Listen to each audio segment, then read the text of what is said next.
Goeiedag geliefde disipel van Jesus en baie welkom by nog 'n episode van In Jesus Bybelstudie.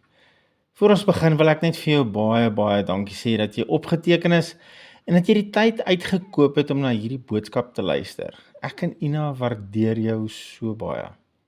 Ja, hierdie is episode 9 van ons reeks wat ons noem Antwoorde op moeilike skrifte. En vandag begin ons met 'n boek wat al die bron was van menige argumente en verkeerde aanhalings, en dit is die boek van Job. Wanneer mense hulle teëspoed wil regverdig, dan sal hulle iets kwytraak soos dat hulle in hul Job seisoen is. Nou wil ek net graag weet, van wanneer af is Job se seisoen 'n ding? Weet jy dat daar slegs een keer in die hele Nuwe Testament van Job gepraat word? En dan nie eers in die konteks van sy lyding nie, maar om te praat oor God se karakter, dat hy vol medelee en ontferming is. Dis in Jakobus 5 vers 11. Jy kan dit maar gerus gaan lees. En alhoewel ons baie keer, selfs in die Nuwe Testament, met mense te doen kry wat deur baie moeilike tye gaan, word daar nooit na hulle verwys dat hulle in hul Job seisoen is nie. Ons lees telke male van Israel, ja, en hulle tyd in Egipte, hulle tyd in die woestyn en hulle tyd in die beloofde land, en wanneer Paulus byvoorbeeld in 1 Korintiërs 10 hieroor praat, dan sê hy spesifiek dat Israel se ervarings en besluite vir ons opgeskryf is, sodat ons daaruit kan leer. Kyk byvoorbeeld na vers 6. En hierdie dinge was voorbeelde vir ons, dat ons nie begeerig moet wees na die slegte dinge soos hulle begeerig was nie. En dan ook in vers 11. Maar al hierdie dinge het hulle oorgekom as voorbeelde en is opgeskrywe as 'n waarskuwing aan ons op wie die eindes van die eeue gekom het. Hierdie verwys spesifiek na die Israeliete se tyd in die woestyn en dat ons daaruit kan leer. So skryf Paulus weer in Galasiërs 4, hier vanaf vers 20 af, vir ons dat Abraham se twee seuns, Ismael en Isak, staan vir twee verbonde en is vir ons twee sinnebeelde om vir ons 'n praktiese voorbeeld te stel waaruit ons iets moet sien en leer. Gaan lees maar gerus die gedeelte, ek wil nie nou daarop ingaan nie, want anders begin ek daaroor preek en dis nou nie die punt van vandag nie. Maar wat ek wel hieruit wil wys, is dat daar telke male na Ou Testamentiese voorbeelde verwys word waaruit ons spesifiek iets kan leer. 'n Laaste voorbeeld wat ek wil gebruik is die van Moses en Elia. Op die berg van verheerliking verskyn hierdie twee persone saam met Jesus. Jy kan daaroor gaan lees, onder andere in Markus 9 hier van vers 2 af. Op 'n stadium praat God vanuit 'n wolk met hulle en hy sê in vers 7, dit is my geliefde seun, luister na hom. Nou kom noem ek dit? Want hierdie was nie net twee random persone wat saam met Jesus verskyn het nie. Hulle is simbolies van twee baie belangrike aspekte van die ou verbond. Moses was simbolies van die wet en Elia was simbolies van die profete. En nou kom die woord onder andere in Romeine 3:21 en hy sê, maar nou is die geregtigheid van God geopenbaar sonder die wet, terwyl die wet en die profete daarvan getuig. Nou kyk hoe mooi is hierdie. Die wet word voorgestel deur Moses en die profete word voorgestel deur Elia. Getuig van die geregtigheid van God. Maar jy kan nie geregverdig word deur hulle nie. As jy geregverdig wil word voor God, as jy in die perfekte verhouding met God wil wees, moet jy in Jesus glo, moet jy na hom luister. Sien jy hoe mooi stem dit ooreen met die berg van verheerliking en hoe word daar verwys na mense en gebeurtenisse van die Ou Testament om Nuwe Testamentiese beginsels te illustreer. En so word daar baie ander voorbeelde gebruik, maar nêrens word Job gebruik in so 'n konteks nie. Nêrens. Behalwe in Jakobus 5 om te verwys na hoe geduldig en goed God is, word daar nooit na Job verwys om ons te waarsku dat dit wat met hom gebeur het, met my en met jou kan gebeur nie. Dis dan die eerste opmerking wat ek graag wil maak oor Job.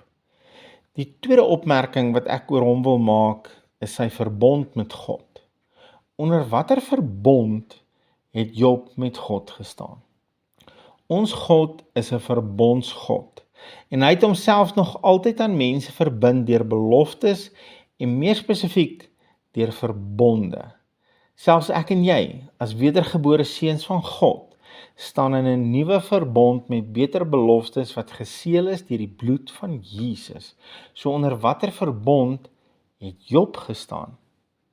Nou om jou te help om hierdie wiskunde te doen, gaan ek vir jou 'n klompie feite gee waarvan jy moontlik nie bewus was nie. Teoloë is dit eens dat Job een van die eerste boeke is wat geskryf was. Let wel, ek bedoel nie Job se lewe het gebeur voor Genesis gebeur het nie. Ek bedoel net dis een van die oudste opgetekende geskrifte. Nou kom is dit van belang. Wel, hou in gedagte dat die heel eerste 5 boeke van die Bybel deur Moses geskryf is. Genesis, Exodus, Levitikus, Numeri, Deuteronomium is almal deur Moses geskryf. Uiteraard geïnspireer deur die Heilige Gees, maar deur Moses opgeteken. Nou wat het dit alles met die prys van eiers in Jerusalem te doen? As die boek van Job geskryf is voordat Moses geleef het, dan beteken dit dat Job was nie onder die verbond van die wet van Moses nie.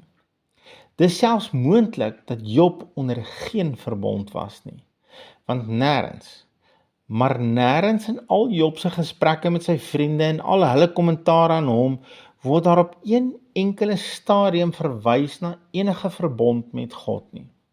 Nie Job of sy vriende sê op enige stadium iets soos, ja, maar as gevolg van die verbond kan hierdie en hierdie gebeur het, of maar hierdie en hierdie kan nie gebeur nie as gevolg van die verbond. Selfs toe God vir Job ondervra, het hy nie een enkele keer verwys na die verbond waaronder Job met hom staan nie. Not once. Wat wil ek vir jou sê?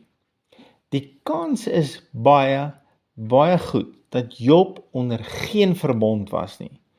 Op die beste dalk die verbond van Noag, dat God nooit weer die aarde sal verwoes deur 'n watervloed nie.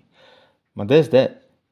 En daarom het die vyand toegang gehad tot Job en sy besittings, want hy was nie beskerm deur 'n verbond nie, slegs die karakter van God. Ek en jy daarenteen het 'n beter verbond met beter beloftes volgens Hebreërs 8 vers 6. Kom ek lees hom dalk net vir ons. Maar nou het hy, en hierdie hy is Jesus, maar nou het Jesus 'n voortreffeliker bediening verkry, sover hy ook middelaar is van 'n beter verbond wat op beter beloftes wettelik gegrond is.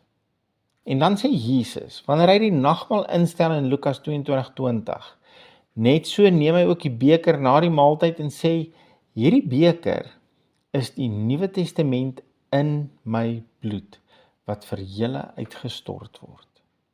Ons het 'n nuwe verbond met beter beloftes geskryf met die bloed van Jesus. En hy is nou ons middelaar. Wat beteken die vyand kan nie meer voor God verskyn soos in Job se geval nie. Dis onmoontlik. Jesus is nou ons middelaar. Hy verskyn voor God vir ons. En hoe dink jy klink daai gesprek? Daai een is ons sin Vader. Ek het die prys ten volle vir hom betaal. Hy of sy is 'n erfgenaam saam met my. Hulle is in my hand. Ek sê nie hiermee dat ons nooit teëspoed sal beleef nie. Dit sou 'n leuen wees. Maar ek sê wel vir jou met volle oortuiging dat die vyand kan nie net kom maak en breek in jou lewe soos hy wil en soos wat hy met Job gedoen het nie. Hy's uitgeklee en Jesus het oor hom getriomfeer.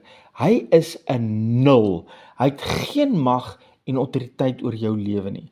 Alwaartoe hy toegang in jou lewe het, is dit waartoe jy hom toegang gee. Hy kan homself nie op jou forceer nie. In Jesus is jy meer as oorwinnaar. Jou triomf oor hom is reeds behaal. Ek en jy moet dit net glo en ontvang. Dit is die krag van ons nuwe verbond in Jesus Christus. Sjoe, Here, dankie vir u woord, dankie vir u krag, dankie Here Jesus vir u verbond wat u vir ons behaal het, wat u vir ons geteken en geseël het met u bloed. Here, al wat vir ons oorbly is om dit te glo en dit te ontvang en in u triomf te stap. Dankie Here, wat met Job gebeur het, kan nooit ooit weer met my gebeur nie. Nie soos wat dit met hom gebeur het nie. ek word beskerm deur u bloed en u verbond met my. Dankie Here. In Jesus naam. Amen. Geliefde, ons gesels in ons volgende episode verder oor Job. Intussen, hou jou oog op Jesus en jou neus in sy woord. Shalom.